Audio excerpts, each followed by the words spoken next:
What does the combination of a collectible card game and a roguelike deck builder actually look like?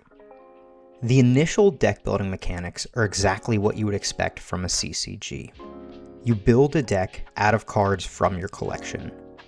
Each deck must be exactly 30 cards, can have up to 3 copies of each card, and can only include cards from a single realm and realmless cards. The first innovation we introduced is the concept of runs. After a deck has been created, you can come into the deck builder and modify it anytime you'd like. Once a run has begun with this deck, however, it is locked in and can no longer be modified. You begin a run by simply queuing up a deck for a game. It can be PvP or story mode. When the run begins, the deck is locked in and given 3 lives. Each time you lose a game, the deck loses a life. Once all 3 are gone, the run is over, and the deck reverts to its initial pre-run state. There are 2 main customization paths for your deck. There's the customizations you can make pre-run, before your deck is locked in, and the ones you can make during a run. Prior to the start of a run, as I previously stated, you can customize the makeup of your deck as much as you'd like. You can also apply a deck modification to it.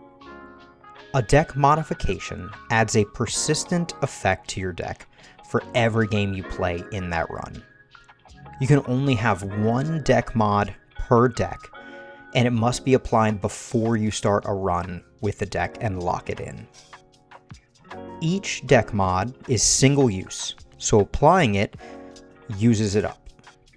You can purchase deck mods from the shop using in-game currency.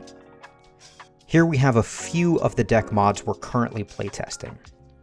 We intend to have more options at launch, and these are still in playtesting, so they may change before launch, but this gives you a pretty good idea of the type of effect you can add to your deck for a run. You can also customize your deck mid-run. After each game you play with the deck, win or lose, you'll get the chance to upgrade the deck. After each victory, you'll get to choose between 3 options: upgrading a card in your deck, adding an additional copy of an existing card to your deck, and removing a copy of a card from your deck. For the first option, there are upgraded versions of every card in the game. These upgraded versions may cost less, may have better stats, or have a beefed up effect. For the second 2 options, it is important to note that these allow you to bypass the initial 30 card deck size restriction. So you can add additional copies of your strongest cards or remove cards to slim your deck down, making it easier to realize your deck's strategy and synergies. After each loss, your deck will lose a life, and you'll get to choose between 3 treasures to add to your deck. Treasures are extremely powerful, and they're only available this way. They're not collectible cards.